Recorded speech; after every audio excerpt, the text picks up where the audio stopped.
অনলাইনে যা দেখবেন তা সবসময় কেনার চেষ্টা করবেন না। কেন বলতেছি জানেন? কারণ হচ্ছে আমি নিজে অনলাইন থেকে একটা জিনিস কিনে প্রতারিত হয়েছি। সেই জিনিসটা কি? সেই জিনিসটা হচ্ছে এই যে একটা মিটার। এইটা হয়তো বা আপনারা সবাই দেখছেন।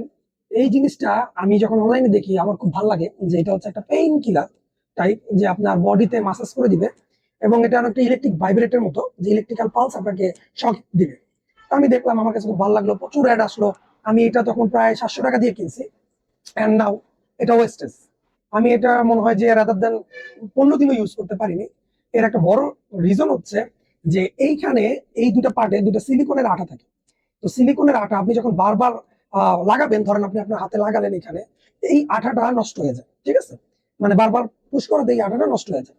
যখন এটা কিনছি, এটা কিন্তু কেউ বলে নাই যে এই আঠাটা আপনার 2 থেকে 3 বার কেনা দরকার, বা 2-3টা প্যাকেট তারা দিয়ে দিতে পারতো যে আপনাদের এটা অ্যাটলিস্ট 6 মাস যেন যায়।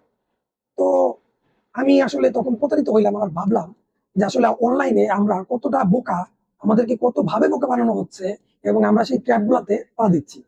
আমরা অনলাইনে অনেক প্রোডাক্ট দেখি, বুস্ট করে, একটা বিদেশ থেকে প্রোডাক্ট আসলে সেটাকে বুস্ট টুস্ট করে দুবায় ফাটায় ফেলে। এখন গরমের সিজন, অনেক ধরনের মানে ব্যাটারি চালিত যে ছোট ছোট মিনি ফ্যান গুলো আছে, প্রচুর আসতেছে। আমি এটা নিয়ে যখন দেখলাম, তখন দেখলাম এই প্রোডাক্ট গুলা চায়না থেকে না, বরং এগুলো আপনি গুলিস্তানে গেলে মানে যে টাকা তারা চাচ্ছে তার থেকে 1/3 দামে আপনি সেখান থেকে কিনতে পারবেন। এখন অনেকে হয়তো বা গুলিস্তানের যে পাইকারি আড়তটা আছে ওটা চিনেন না, হয়তো জানেন না যে ওরা কোথা থেকে রিসোর্স করে। কিন্তু এই যে যে মানুষকে যে প্রতারণার যে ব্যাপারটা, এইটাতে আমাদের যেমন দোষ আছে, সেটা তো ডিলারদেরও দোষ আছে।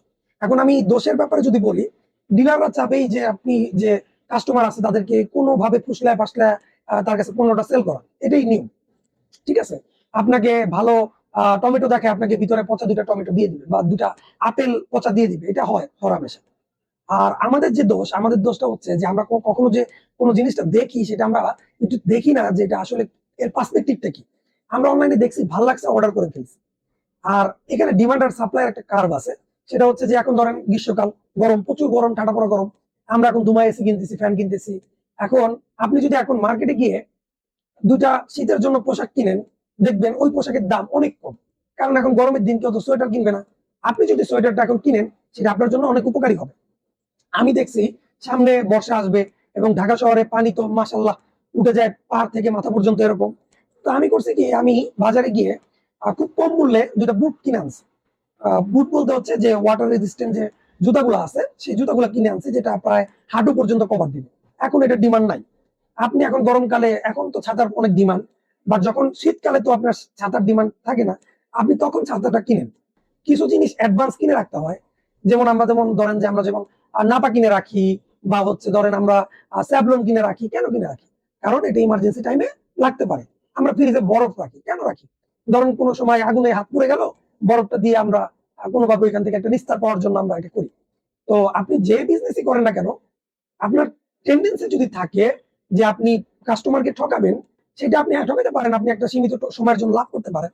বাট কাস্টমাররা যখন আপনার থেকে খারাপ পণ্য পাবে, আপনার থেকে নিবে না। একদম সিম্পল কথা। আমি ফেসবুক মার্কেট প্লেসে প্রায় 50-এর বেশি অধিক প্রোডাক্ট সেল করছি, যেটা আমি বিক্রয়তে পারিনি। কারণ বিক্রয়ের ইন্টারফেস আমার কাছে অনেক কমপ্লেক্স লাগছে, যেখানে ফেসবুকের ইন্টারফেস আমার কাছে অনেক সহজ লাগছে। তো যেটা আমার কাছে অনেক ইজি লাগছে, সেটা তো অবশ্যই 10 জনের কাছে ইজি লাগবে। ঠিক আছে, তো আমরা যত ডাইনামিক চিন্তা করি, পাবলিক এত ডাইনামিক খায় না।